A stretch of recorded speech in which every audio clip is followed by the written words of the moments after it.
पास रखने और हलवा पूरी का बायना बांट देते हैं। बेटी की होना भी बायना टूटना चाहिए। अवई का अष्टमी व्रत। यह व्रत प्राय कार्तिक बंदी अष्टमी को उसी बार को किया जाता है जिस बार की दीपावली होती है। इस दिन स्त्रियों की आरोग्यता और दीर्घायु प्राप्त के लिए माता के स्थित द्वार पर मांग का पूजन किया जाता है। अवई का व्रत जब किया जाता है जिस समय तारामंडल आकाश में उदय हो जाए उस समय वहाँ पर एक जल का लोटा रखकर चांदी की शावर गुड़िया रखकर मोती नाल से रोले दस्तका रोली चावल से अभी माता के सहित शाव माता का अड़चोड़ खीरा आदि का भोग लगाकर खाने शुरू तथा एक नगर में एक साहूकार रहता था। उसके साथ लड़के थे। एक बार उसके जाने से मिट्टी खोदने के लिए गई और जो ही उसने जाकर गया कुदाली मारी चोरी चोरी के बच्चे कुदाल की जोड़ से कुदाल के लिए सो गई। उसके बाद उसके कुदाल को घूम से सुना देगा तो उसे सही के बच्चे मर जाने का बड़ा दुख हुआ परंतु वह विवश थी क्योंकि वह काम उसने अनजाने में किया था। उसके बाद वह बिना मिट्टी ले ही खेत करते हुए अपने घर आ गई और इधर जब से अपने गुरुद्वार में आई तो अपने बच्चों को मरा हुआ देखकर नाना प्रकार से विलाप करने लगी और ईश्वर से प्रार्थना की जिसने मेरे बच्चों को मारा था इस प्रकार का कष्ट मर गए तथा श्राप उस हो जाने के साधु लड़की एक ही साल के अंदर समाप्त हो गए अर्थात मर गए। इस प्रकार अपने बच्चों का ऐसे में काल के मुंह में समाये जाने पर देवी सदाएं इतना दुखी हुई कि उन्होंने उसे पीठ पर जाकर अपने प्राण गंवा देना उसे समझा। इसके बाद वे घर छोड़कर पैदल ही की ओर चल दी और खाने की और कोई ध्यान न देकर जब तक उनमें कुछ भी शक्ति और साहस तब तक वे चलते ही रहे और जब तक पूर्णतः अशक्त हो गए और अंत में मूर्छित होकर गिर पड़े। उनकी ऐसी दशा देखकर भगवान करुणा सागर ने इनको मृत्यु से बचाने के लिए उनके पापों का अंत किया और इसी अवश्य में आकाशवाणी हुई कि हे श्रेष्ठ तेरी सेठानी ने मिट्टी खोदते समय ध्यान न देकर सही के बच्चों को मार दिया है। इसके कारण अपने बच्चों को दुख देखना पड़ा।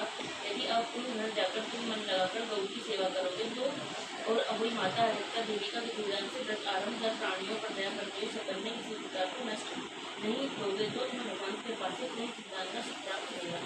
इस प्रकार आकाशवाणी सुनकर श्रेष्ठानी को शांति हो गया। भगवती देवी का स्मरण करते हुए घर को चले गए। इसके बाद श्रद्धा भक्ति से न केवल अवई माता का व्रत अपितु गौ माता की सेवा करना भी उन्होंने आराम कर दिया तथा जीवों पर दया भाव रखते हुए क्रोध का शब्द का परित्याग कर दिया। ऐसा करने के पश्चात भगवान की कृपा से श्रेष्ठानी सातों पुत्र वाले होकर अगणित पुत्रों के संसार से नाना प्रकार के सुखों को भोगकर स्वर्ग चले गए। शिक्षा को सोच विचार के बाद मेरी प्रकार निरीक्षण करने पर ही कार्य का आरंभ करो। अनजाने में किसी भी प्राणी की हिंसा मत करो। गौ माता की सेवा के साथ साथ अवई माता लगता नहीं भगवती की पूजा करो। ऐसा करने से अवश्य संसार के सुख के साथ साथ संपत्ति सुख प्राप्त होगा। अवई माता की दूसरी बता एक साहूकार था जिसके साथ बेटे थे 7 बच्चे दिवाली से पहले कार्तिक बंदी अष्टमी को सातों बहू अपनी इकलौती ननद के साथ जंगल से खदान में मिट्टी खोद रही थी।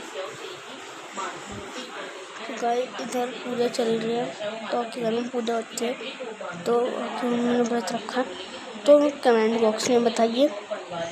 तो आपकी मम्मी ने व्रत नहीं रखा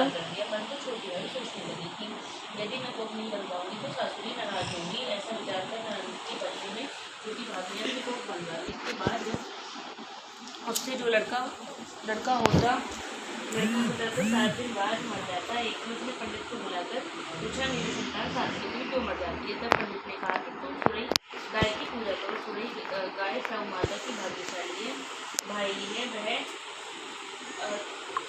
वह तेरी को छोड़े तक तेरा बच्चा जिएगा। इसके बाद से वह बहुत प्रार्थना कर चुपचाप सुरई गाय के नीचे सफाई आदि करा दी। वो माता बोली कि आजकल कौन मेरी सेवा कर रहा है तो आज देखूंगी। वो माता खूब तड़के उठी क्या देखती है साहूकार की बेटे की बहू उसके नीचे साफ सफाई कर रही थी। वो माता उससे बोली मैं तेरी सेवा से प्रसन्न हूँ इच्छा अनुसार जो चाहे मांग ले। तब साहूकार की बहू बोली कि जाओ माता तुम्हारी भाईली और उसने मेरी को बांध रखी है सो मेरी को खुलवा दो। वो माता ने कहा अच्छा। अब तो वो माता समुद्र पार अपनी भाईली के पास उसको लेकर चली गई। रास्ते में कड़ी धूप सो वो दोनों एक पेड़ के नीचे बैठ गए। थोड़ी देर में सांप आया और उसी पेड़ पर गरुड़ पंखी पक्षी का बच्चा था। सांप उसको डसने लगा तब साहूकार की बहू ने सांप मारकर तार के नीचे दबा दिया और बच्चों को बचा लिया। थोड़ी देर में गरुड़ पंखी आई और वहाँ खूब बड़ा देखकर साहूकार की बहू को चोट मारने लगी। तब साहूकार की बोली कि मैंने तेरे बच्चों को नहीं मारा बल्कि सांप मेरे बच्चों को डसने आया था तो मैंने तो उसे तेरे बच्चों की रक्षा की। ये सुनकर गरुड़ पंखी बोली कि मांग तो क्या मांगती है। बोली 7 समुद्र पर स्याऊ माता रहती है मैं तो उसके पास पहुँचा दी। तब गरुड़ पंखी ने दोनों को अपनी पीठ पर बैठाकर स्याऊ माता के पास पहुँचा दिया। स्याऊ माता उन्हें देखकर बोली कि आ गए। बहुत दिनों में आई है। फिर कहने लगी कि बहन मेरे सिर में धूप पड़ गई है। तब सुरई के कहने पर साहूकार की बहू ने सलाई से उनकी जुएं निकाल दी। इस प्रकार शाहू माता प्रसन्न होकर बोली कि तुमने मेरे सिर से बहुत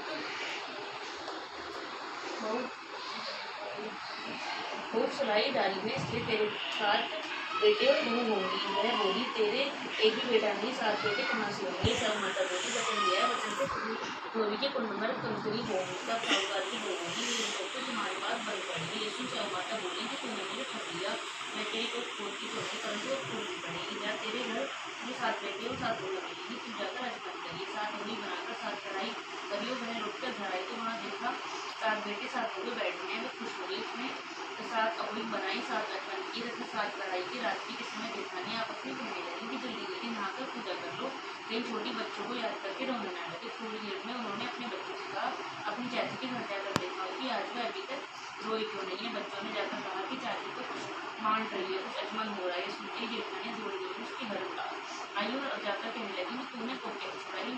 मैं बोली तुमने तो कोप बनाई नहीं, सो मैंने कोप बनवा ली। अब स्याऊ माता ने कृपा करके मेरी कोप खोली है। स्याऊ माता ने जिस प्रकार साहूकार की गोपी से पूछा हमारी भी